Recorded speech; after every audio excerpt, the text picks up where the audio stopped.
Yes, thank you विनय। नमस्कार दोस्तों, मेरा नाम मैं एक शराबी हूँ। इस वक्त दिल्ली से बोल रहा हूँ और alcoholics anonymous comes of age के सफर में आज हम पहुंचे हैं पेज नंबर 10 पे और सेकंड पैराग्राफ पे।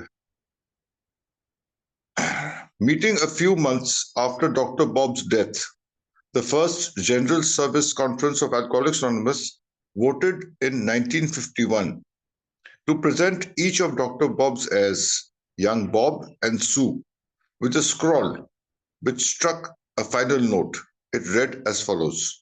So हमको पता है नवंबर 1950 में डॉक्टर बॉब का निधन हो गया था और उसके बाद जो जनरल सर्विस की कॉन्फ्रेंस की मीटिंग हुई 1951 में 51 में, उसमें उन्होंने फैसला किया कि डॉक्टर बॉब के दोनों बच्चों को, उसके पुत्र और पुत्री को, यानी कि यंग बॉब और सू, उन दोनों को एक लेख से डॉक्टर बॉब की जो योगदान था अल्कोहलिक्स पर, एक लेख उनको समर्पित किया जाए और उसके एक स्क्रॉल मतलब एक लेख और उसकी कॉपी जो है वो इन दोनों को दिए जाए।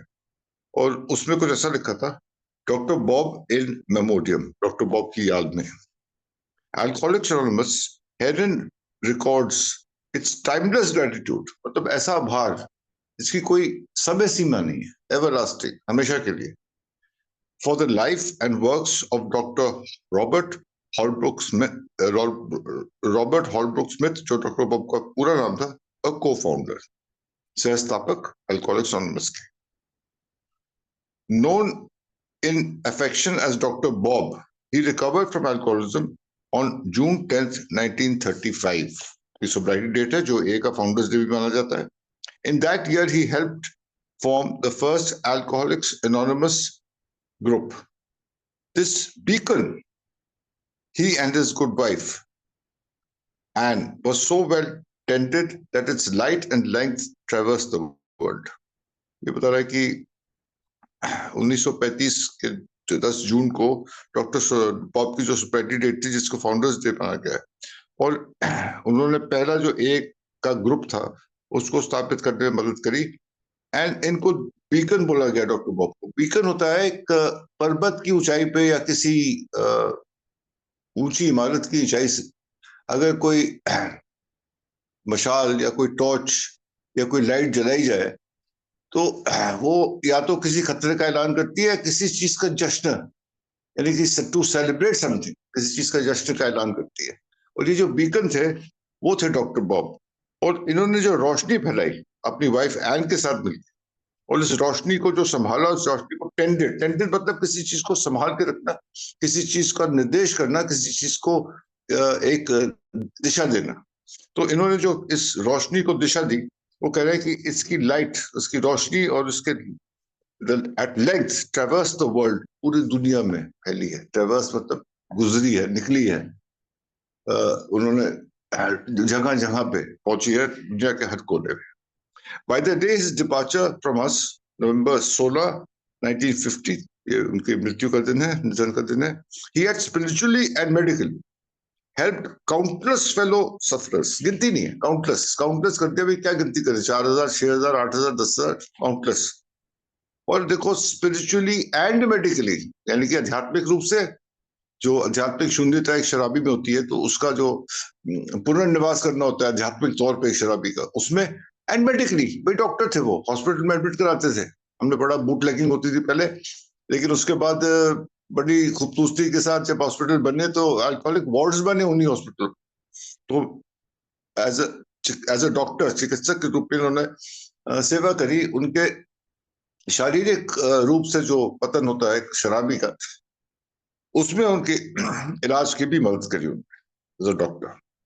तो स्पिरिचुअली एंड मेडिकल, ये नसीब जो होता है कई कईयों को, सबको नहीं प्राप्त होता है, क्योंकि हम डॉक्टर नहीं है, मैं डॉक्टर नहीं हूँ। तो मैं स्पिरिचुअली तो ठीक है, मदद कर सकता हूँ, बता सकता हूँ, आइडेंटिफिकेशन दे सकता हूँ एज एन अल्कोहलिक, किताबें पढ़ सकता हूँ, कुछ बात कर सकता हूँ, लेकिन मेडिकली नहीं कर सकता। तो डॉक्टर बॉब वाज ब्लेस्ड कि वो मेडिकली भी और स्पिरिचुअली भी, दोनों ही हिसाब से, दोनों ही रूप में, दोनों ही विभागों में एक शराबी की मदद कर पाते थे। Doctor Bob was the humility that declines all honours. हम ह्यूमिलिटी के बारे में बात कर रहे थे, डॉक्टर बॉब वो विनम्रता था, वो ह्यूमिलिटी थी कि जिस भी पुरस्कार से या जिस भी चीज से उनको समर्पित किया जाता था वो उसको मना कर देते थे। उनको अपने काम की कोई रिकग्निशन की जरूरत नहीं थी, जो भी ऑर्डर उनको किया जाता था मना करते थे। इतनी अपना ह्यूमिलिटी थी। The integrity that brooks no compromise, ईमानदारी के वो मिसाल थे। और ऐसी ईमानदारी दैट ब्रुक्स नो कॉम्प्रोमाइज, मतलब किसी चीज में समझौता नहीं करना इस ईमानदारी के साथ। ये जो इंटेग्रिटी थी, ईमानदारी थी, एक श्रद्धा थी अपने काम को करने की, उसमें कोई कॉम्प्रोमाइज नहीं करना, मतलब कोई समझौता नहीं करना। He was devotion to man and God, which in bright example will always shine. वो पूर्ण रूप से समर्पित थे, ना केवल अपने साथ के लोगों के साथ, फेलोमैन के साथ, बल्कि ईश्वर के साथ पूर्ण रूप से समर्पित। और इसके हेतु उनकी जो रोशनी थी वो हमेशा फैली रहेगी और एक उदाहरण बन के रहेंगे अपने अपने त्याग का, अपने समर्पण का, अपने ईश्वर और अपने साथियों के साथ। The World Fellowship of Alcoholics Anonymous presents this testament of gratitude to the heirs of Dr. Bob and Anne. Dr. Bob के दोनों बच्चों को टेस्टमेंट यानी कि ये एक गवाह है, ये एक एविडेंस है आभार का उस काम के लिए जो डॉक्टर बॉब और एन एस ने अपने जीवन में किया है। तो ये एक स्क्रॉल था डॉक्टर बॉब की याददाश्त में जो इनके बच्चों को दिया गया। आगे बढ़ते हुए, thinking of the early years in Akron reminded us also of the pioneering days in the East. देखो कैसे चीजें शिफ्ट होती है। एक्रोन की बात करता है, अब वो ईस्ट पहुंच गया। जब ईस्ट की बात करता है मतलब न्यूयॉर्क की बात कर रहा है वो। Of the struggle to start A's group number 2 at New York in the fall of 1935. अच्छा, मुझे पता है बिल डब्ल्यू थे वो मई 1935 में गए थे एक्रोन, जहां उनकी डॉक्टर बॉब से मुलाकात हुई। एंड 6 महीने तक रहे, यानी कि नवंबर दिसंबर 1935 में वो वापस न्यूयॉर्क आए। अब यहाँ भी उनको जो नए नए जज्बे के साथ आए थे, वो जो काम उन्होंने न्यूयॉर्क में अधूरा छोड़ा था और ज्यादा सफलता प्राप्त नहीं हुई थी उनको अल्कोहलिक्स के साथ न्यूयॉर्क में उससे पहले, लेकिन वापस आकर उन्होंने फिर उसी जज्बे के साथ और उस नए ज्ञान के साथ जो उनको वहां प्राप्त हुआ था, एक्सपीरियंस उनको मिला था एक्रोन में, उसके साथ उन्होंने न्यूयॉर्क में दोबारा से काम शुरू किया। और एक लेकिन एक स्ट्रगल था, एक संघर्ष था to start as group number 2 at New York. पहला ग्रुप तो एक्रोन में खुल गया था, अब न्यूयॉर्क में काम कर। Earlier in the year before meeting doctor Bob I had worked with many alcoholics but there had been no success in New York until my return home in September. सितंबर में, नवंबर दिसंबर बोला, सितंबर में जब वापस आए वो न्यूयॉर्क, वो बता रहे कि पहले भी उन्होंने बहुत काम किया था एक्रोन जाने से पहले, यानी कि अपने सोबर होने के बाद और एक्रोन जाने से पहले जो 5-7 महीने वो न्यूयॉर्क में थे, उन्होंने उस समय बहुत काम किया। अपने घर में भी लेके आए थे पुलिस को के साथ, बड़े नजदीकी रूप से काम किया, लेकिन वो कोई सफलता प्राप्त, हाँ सफलता की सबसे बड़ी बात हुई कि वो खुद जरूर सोबर है, लेकिन शराबियों के साथ और सफलता। सुमेश ने कुछ तस्वीरें डाली है, ये उनका former home of Bill Wilson and his wife Lois, ये क्लिंटन स्ट्रीट ब्रुकलिन थी। Thank you Sumesh, very nice photograph. और उनके अंदरूनी घर की तो ये चीज जो थी वो शेयर कर थे अपना experience. I told the convention how the idea began to catch on the first message in the parlor. ये न्यूयॉर्क में यानी कि ईस्ट में कैसे इवॉल्व हुई, कैसे बढ़ी अल्कोहलिक्स एनोनिमस, जो ये बता रहा है कि first meeting in the parlour of 182 Clinton street Brooklyn, जो उनका घर था उसके पार्लर में, यानी कि उसके छोटे से कमरे में ये मीटिंग जो थी, पहली मीटिंग जो शुरू करी उन्होंने अपने घर में। Of the forage in New York's Calvary Mission. Calvary Mission 2 चीजों से बनी है। कैलवरी मिशन का जो नाम है, एक है कैलवरी चर्च, जिसके स्थापक और कर्ता धर्ता थे डॉक्टर सैम शूमेकर, जिसका हमने नाम पढ़ा हुआ है as one of the best and non alcoholic spiritual leaders that helped Sam Shoemaker. और तो ये कैलवरी, ये अपना कैलवरी मिशन जो था, ये 2 नाम से दिखता है, कैलवरी चर्च जिसके स्थापक थे सैम शूमेकर, और दूसरा था एक जिसका जो उसको हम बोलते हैं नोट्स, गैलरी मिशन। तो गैलरी मिशन और Calvary church Calvary church gallery mission भी एक आध्यात्मिक मूवमेंट थी। इन दोनों का नाम को कंबाइन करके कैलवरी मिशन बनाया गया। और ये वही जगह थी दोस्तों जहां पे रोलैंड हैजर्ड कार्ल जंग के साथ जब मिले थे तो उसके बाद यहीं आए वो अपने स्पिरिचुअल अपलिफ्टमेंट के लिए, अपने आध्यात्मिक जागृति के लिए उन्होंने यहीं पे आके प्रयास किया। और एबी थैचर को भी वो यही लेके आए थे जब उसको जेल से छुड़ाया था, और उसको कोर्ट रूम से लेके और यहीं आए थे, और यहीं पे आके एबी थैचर कुछ दिन तक सोबर हुए थे, और यहीं से वो आए थे। उन्होंने बिल डब्ल्यू को ए का मैसेज दिया था, ए तो नहीं थी उस टाइम, लेकिन एक आध्यात्मिक इलाज का एक मैसेज, एक संदेश दिया था बिल डब्ल्यू को उनके किचन में आके, जो एक ऐतिहासिक घटना है जिसके बारे में हम सब पढ़ चुके हैं बिग बुक बिल स्टोरी में। तो Ebby Thacher and Rowland Hazard sobered up in Calvary Mission. तो कैलवरी मिशन एक बहुत ही ऐतिहासिक जगह है जहां तक ए का संदर्भ है। तो और दूसरा तीसरी चीज वो बता रहे टाउन हॉस्पिटल, टाउन हॉस्पिटल जहाँ पे जंगली थी बिल डब्ल्यू को, जहाँ वो 3-4 दफे गए अपने इलाज के लिए, वहीं से सोबर होकर आए। In the feverish search for more prospects. तो इन 3 जगह पे बिल डब्ल्यू कहता है उन्होंने फिर से प्रयास किया, फीवरिश सर्च यानी कि घमासान उन्होंने एक खोज करने की कोशिश करी कि उनको और प्रोस्पेक्ट्स मिले, यानी कि शराबियों के लिए भूखे थे बिल डब्ल्यू। शराबी मिल जाए कहीं से जिसके साथ वो काम कर सके, ताकि वो अपनी सोब्रिटी को भी मेंटेन कर सके और लोगों की मदद भी कर सकते हैं, मैसेज पास ऑन कर। तो और शराबियों की खोज में वो इन 3 जगह पे मुख्य तौर पे, यानी कि उनकी विजिटिंग्स कहाँ हुई, उनके घर में, कैलवरी मिशन में और town hospital. Of the sprinkling of those who sobered up and the many who dismally flocked. तो इसमें कुछ लोग आए जो बड़ी मुश्किल से सोबर भी हुए, कुछ लोग आए जो फ्लॉप मतलब कोई नहीं उनके साथ, कुछ दोबारा कभी सोबर हुई नहीं, या कुछ दिन सोबर होने के बाद फिर शराब में डूब गए। तो ऐसे लोग जो थे, काफी एक्सपीरियंसेस हुए बिल डब्ल्यू को इसके दौरान। My wife Louise recalled how for 3 years our Clinton Street home had been filled from cellar to garret with alcoholics of every description, and how, to our dismay, they skidded back into drink, seeming failures all.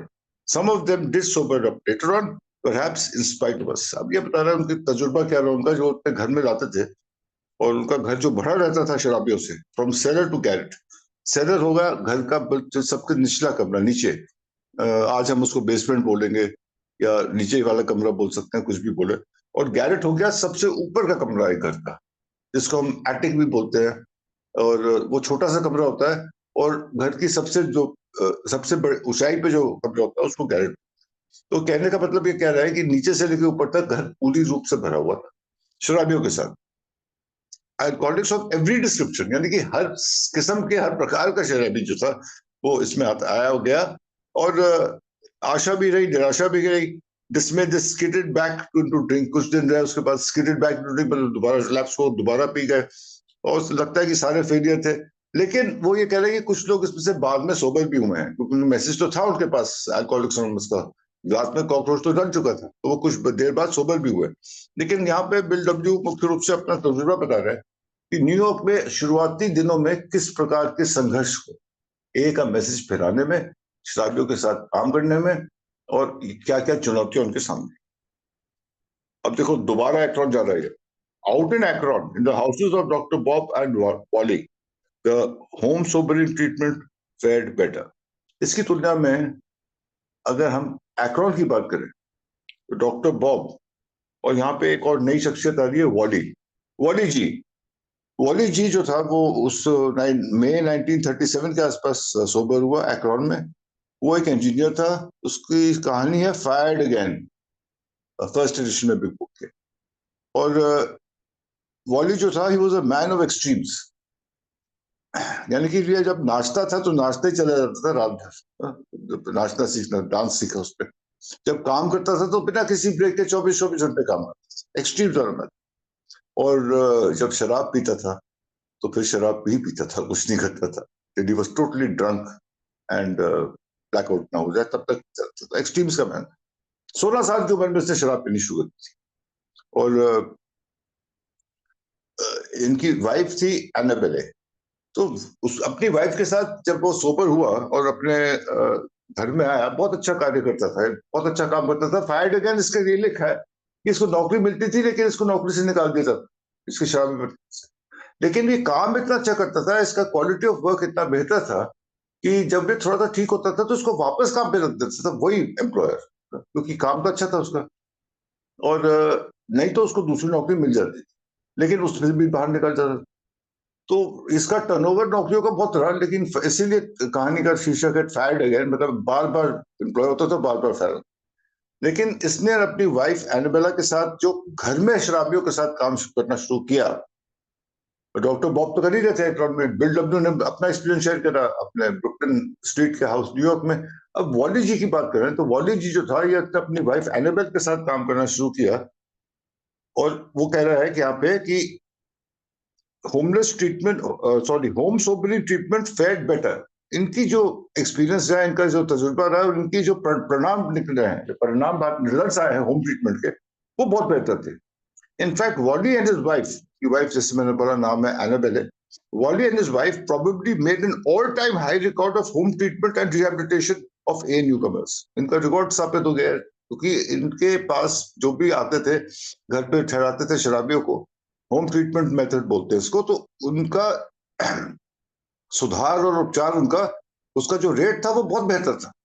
काफी शराबियों को उन्होंने ठीक किया, और जितने शराबी आते थे परसेंटेज जो था, the percentage of success was greater, and the example was widely followed for those in time in the homes of other Akronites. यानी कि उनको एक मिसाल बनाया जाता है कि देखो वो क्या कर रहा है, जो उसके पास आके हायर परसेंटेज में लोग जो है वो ठीक हो रहे हैं, सही हो रहे हैं। और उनको एक उदाहरण के रूप में प्रस्तुत किया जाता था कि जैसे ये काम कर रहे हैं तो हम सीखे कि ये कैसे काम कर रहे हैं, क्या कर रहे हैं कि न्यू कमर्स आके ठीक हो रहे हैं, वही काम हम उनके साथ। As Lois once said, it was a wonderful laboratory in which experimented and learned the hard way। और Lois, as Lois, doctor Bill W की वाइफ लुइस ने एक बार कहा था, ये एक इनका जो घर था वो एक बेहतरीन प्रयोगशाला था, इन विच वी एक्सपेरिमेंटेड, जहां पे हमने कई तरीके से प्रकाश एक्सपेरिमेंट करे, प्रयास करे, और हमने सीखा कठिन तरीके से, ठीक हार्डवेयर से सीखा कि शराबियों के साथ कैसे काम किया जाना चाहिए। गलतियां भी करी, कठिन तरीके से सीखा, मतलब गलतियां भी करे, धोखे भी खाए, धक्के भी खाए होंगे, चोटें भी लगी होंगी, must been hurt many ways, but they learn the hard way कि एक न्यू कमर को अगर आप अपने घर में बुला रहे हैं और वहां ठहरा रहे हैं, तो उनके साथ किस प्रकार से काम किया जाए। I think I'll take a break over here because there's a lot of matter in these three or four paragraphs you just read. So, Vinay, I'll take a break here and back to you. Thank you. Thank you Atul ji. और मैं सीधा राजेश जी के पास ही चलता हूँ। आइए राजेश जी, धन्यवाद। नमस्कार, मेरा नाम राजेश है, मैं शराबी हूँ। भगवान की कृपा आज नहीं थी। Thank you Vinay ji service के लिए, और बहुत बढ़िया अतुल जी। मतलब मेरे को देख के ही लग रहा है कितना टाइम लगता होगा यार। डॉक्टर बॉब के दो बच्चे थे, स्मिटी स्मिथ और सुजैन स्मिथ।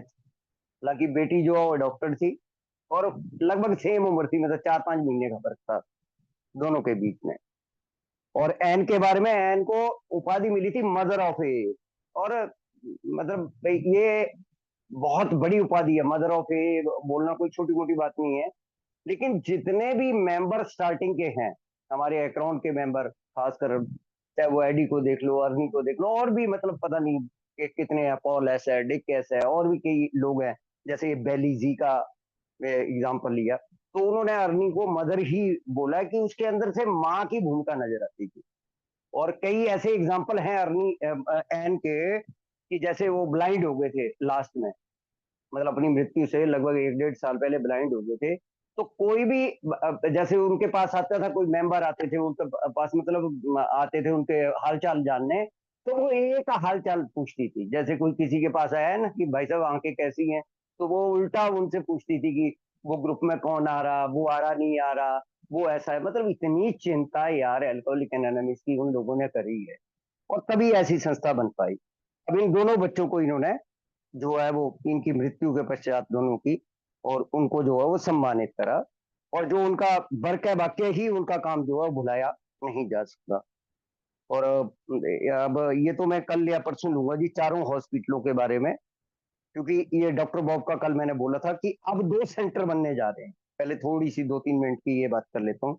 अब ये 2 सेंटर है, क्योंकि बीडब्ल्यू ये ब्रुकलिन वाले घर में काम करके गए हैं 5.5 महीने लगभग, इन्होंने शराबियों पे काम करा है, कोई सोबर नहीं हुआ।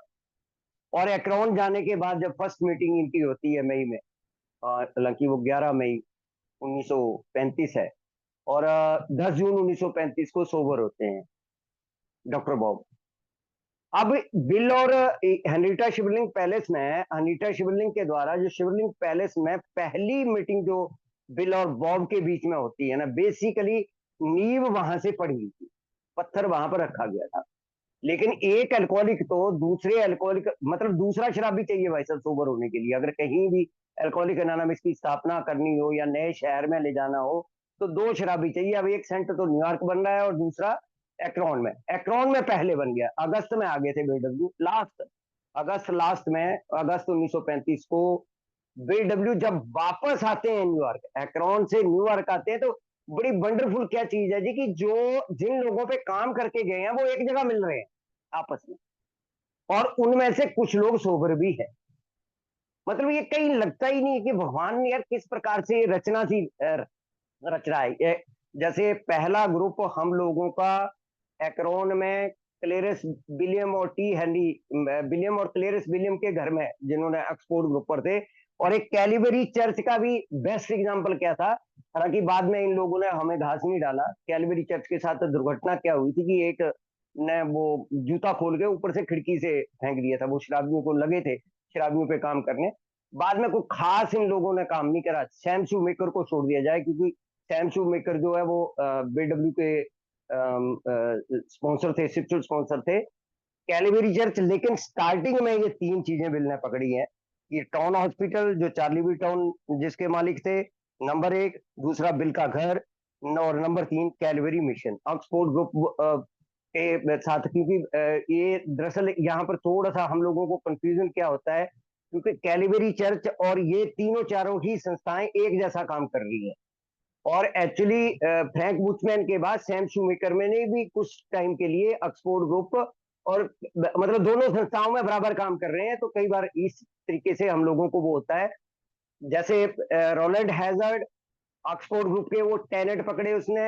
उसके बाद और भी हैं, रोलैंड हैजर्ड के बाद कॉलिन शेफ, सिब्रा ग्रेव्स और ये एबीटी।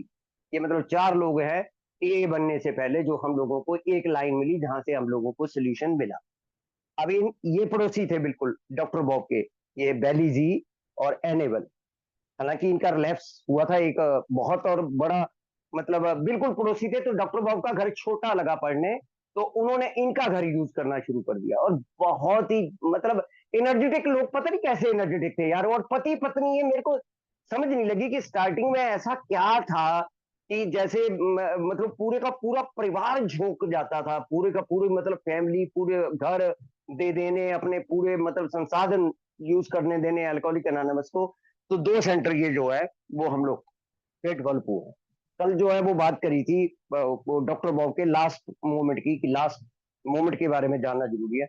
एमा के ये रहती थी, ये page number doctor Bob and good oldtimers, page number 343, second last paragraph से ही मैं लूंगा। The last time Emma said we took him to city hospital and they did the little more work. थोड़ा सा काम था डॉक्टर बॉब का, वो करा उन्होंने और हॉस्पिटल लेके चले गए। We went over there Wednesday evening and asked me to take him home.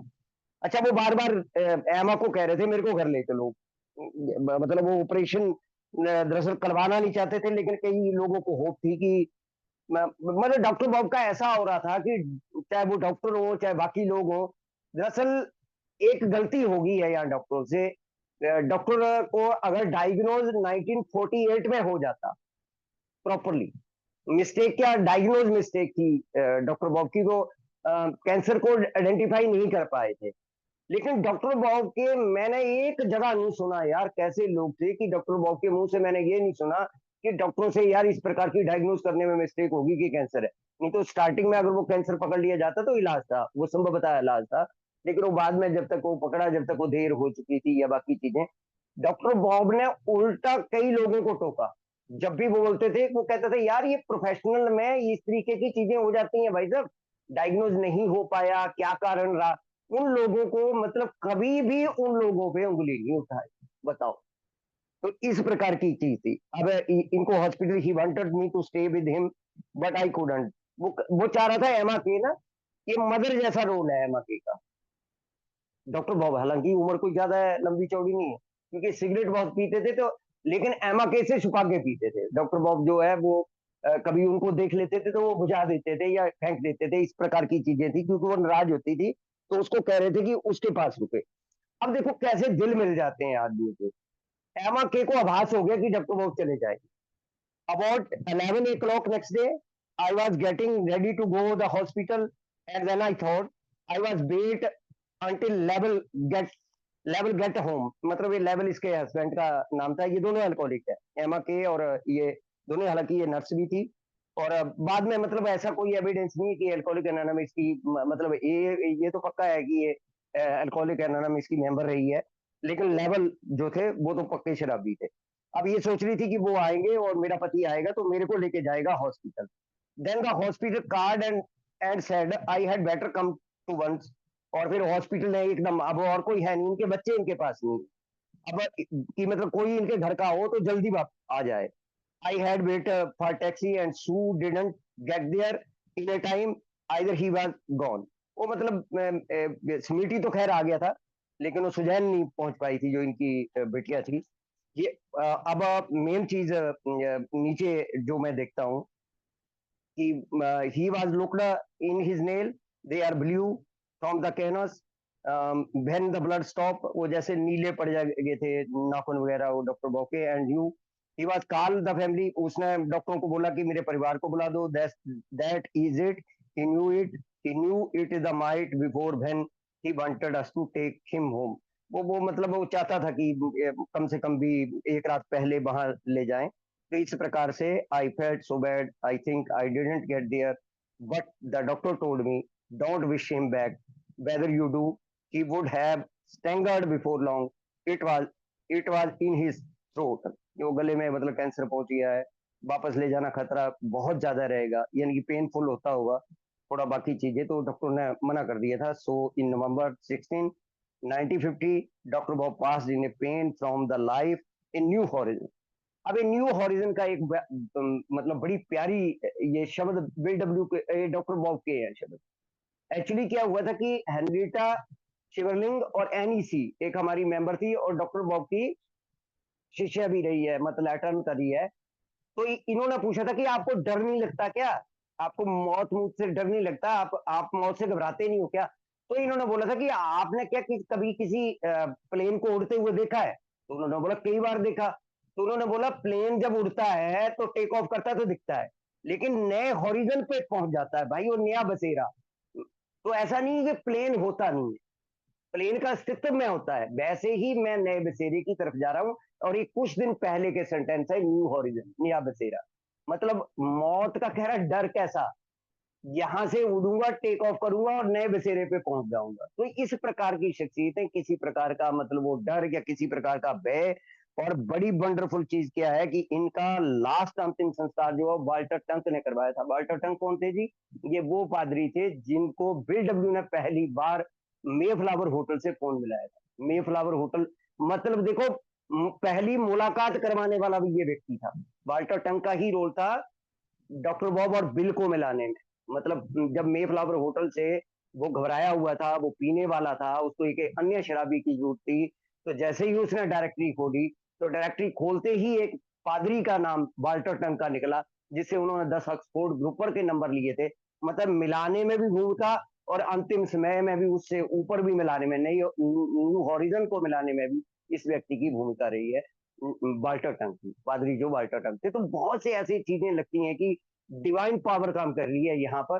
कोई अब ह्यूमन रोल मेरे को कहीं नजर नहीं आता। धन्यवाद जी, थैंक यू।